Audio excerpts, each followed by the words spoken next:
Hi everybody, Michel Lafleur, Realtor with Remax Real Estate. I'm here today with my lovely wife and business partner, Erin Lafleur. Hi guys. We just wanted to reconnect with you guys after our video from last week, so thanks for tuning in again. Thank you. Last week we discussed and talked at length about why you're in real estate. We spoke a little bit about our why as a family business, and we asked you about your why as to what are you looking for in this marketplace. Today we wanted to elaborate on why that's important and why connecting with a realtor who's willing to sit down, listen to you, and understands that, how that can benefit you in today's marketplace. Absolutely. So that'll translate, I suppose, a little bit more into the what specifically are you looking for. Yeah, definitely. Are you looking to buy? Are you looking to sell? Are you looking for an opportunity? The why you're in the game will really dictate how we can help you the best.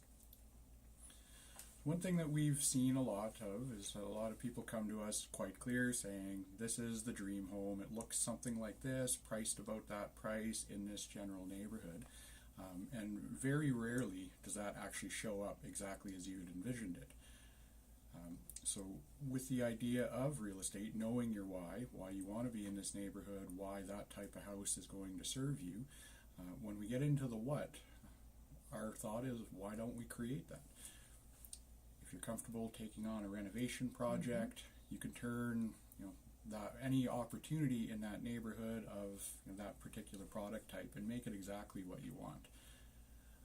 Have you known anyone to take on a renovation project that takes a home from good to great? Oh, absolutely. We all have encountered scenarios like that, and even if you found the house that was as close to what of all the things that you want, you're probably going to still do some little tweaks here and there to make it your own. So really it's just a sliding scale on that course. Essentially, you are creating the change or the opportunity that you want for yourselves. And that opens doors that maybe wouldn't know, because traditionally most people just buy stuff off of the open market, the MLS or whatever main listing service you have in your community.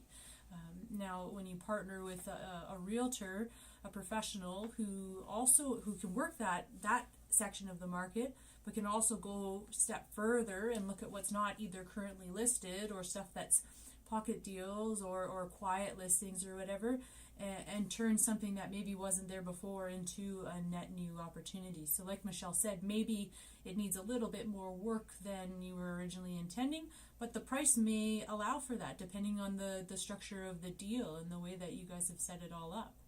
So I think that it opens up a lot of doors to be able to find more of what would fit into that why that you want, because essentially your why is the most important. Once you get to the heart of your why, then you can build everything around that and really fit a specific house to fit your why. You may find that that's even more fulfilling than having this little picture of what a house should be and going with that, and maybe it doesn't really nurture what you want in your heart, right? Certainly. I think that when people are looking for a house, most of us have a concept that our dream home is going to look like this. Yeah. If we chase that dream home, sometimes it brings you into a location that maybe doesn't serve you as well.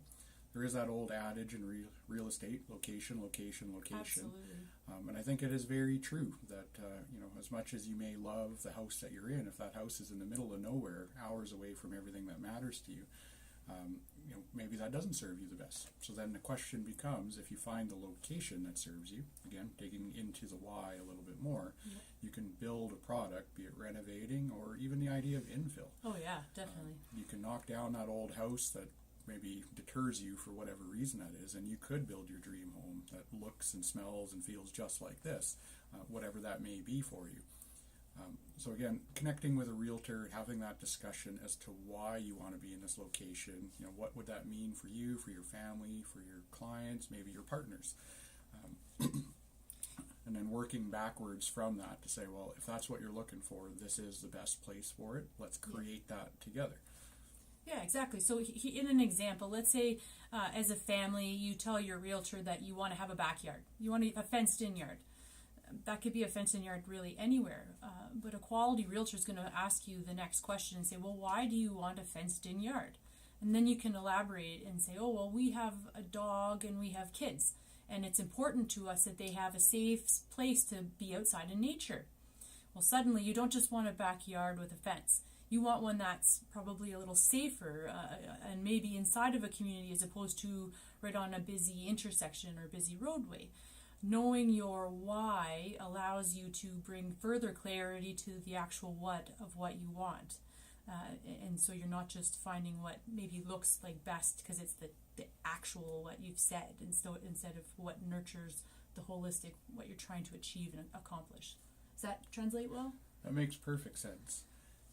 And thinking of the lifestyle by design, Yeah. If you have something, we look a little bit at, do you need the fenced yard for the kids and the dog, but also why are you there? What serves you?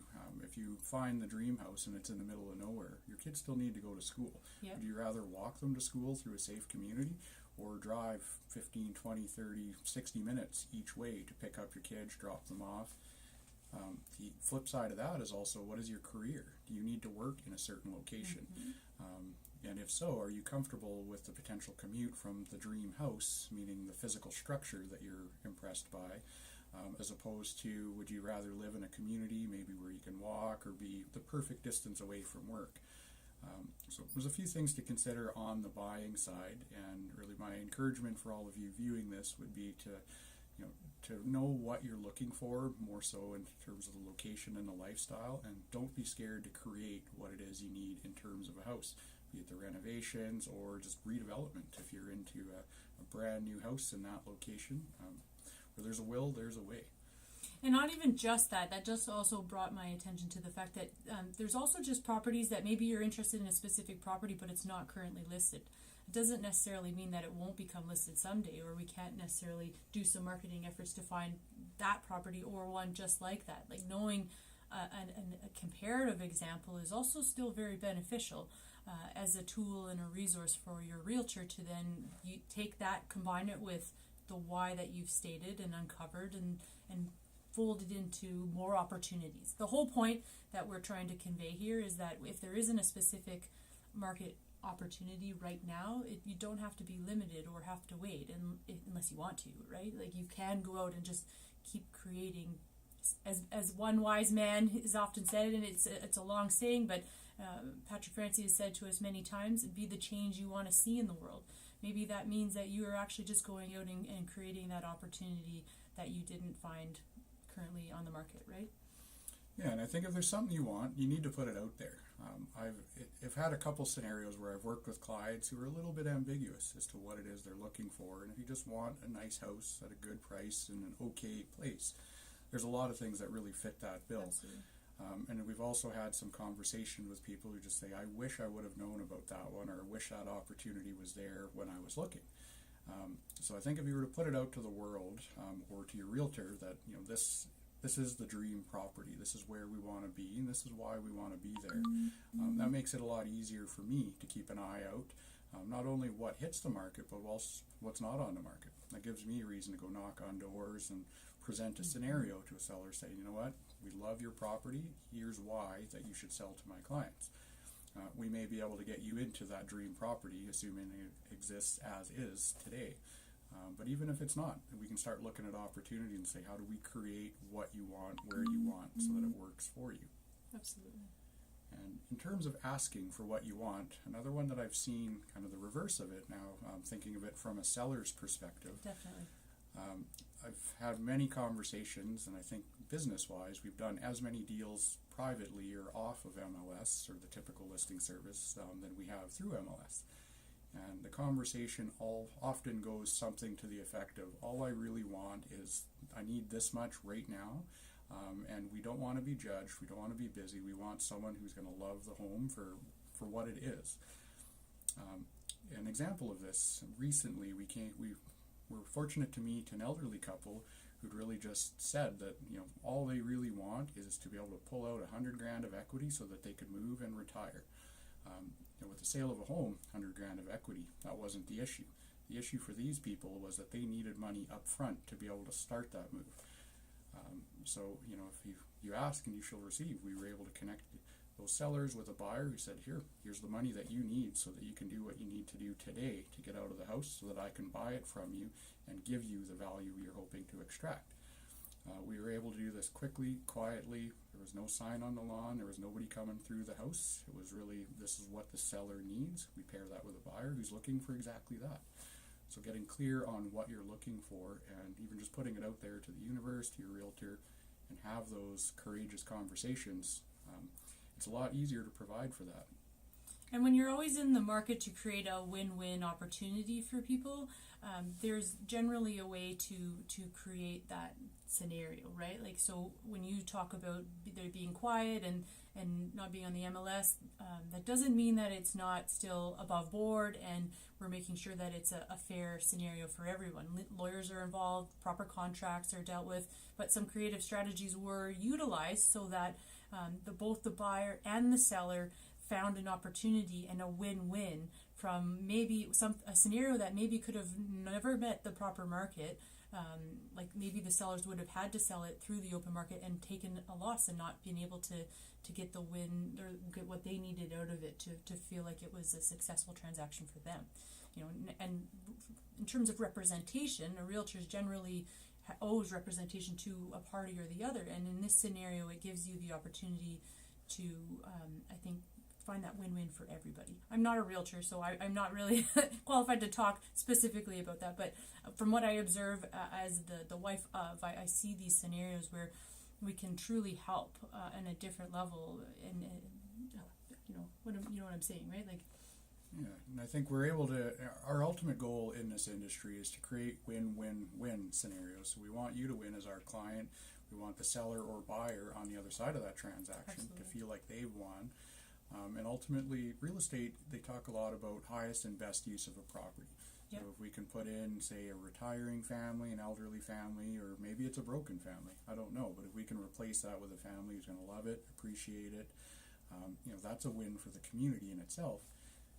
In the case of, say, investors, one we've run into a lot is the idea of just fear of what people are going to think. There are some people who feel stuck in a property because they know it is in subpar shape. They're self-conscious about people coming through there and maybe passing judgment about the condition, the maintenance, the problem, or maybe it's just retro. Everyone's got a different story as to why they want to sell. And I think many people are holding on to a bit of a narrative about why they can't sell. So I think rather than that, I'd encourage you to have a conversation saying, here's where we at, here's really what we want out of this scenario. And if we look at it from a win-win perspective, I'm quite confident that I can bring you a buyer who's going to do just that for you. So it's a little bit of creativity, sometimes in terms of the way we structure a deal, but also creativity just in terms of, there was no deal there before. So let's have a conversation, we'll talk about it, we can create that win-win scenario together. Does this resonate well? Does this land for you guys as the viewers? I'm hoping it does. Yep. I'm hoping that you can chew on this for a little bit, give it some thought, and that you will reach out so we can have a conversation about how we can help you in terms of finding a win in real estate. Whether you're a buyer, you're a seller, if you're just looking to get into the market or looking to get out of the market, we want to help. absolutely. So, put it out there to the universe. Let's connect. I'd love to have a conversation with you, learn how we can help you craft a win. Look forward to hearing from you soon. Again, it's Michel Lafleur, Realtor with Remax Real Estate. Here in Edmonton.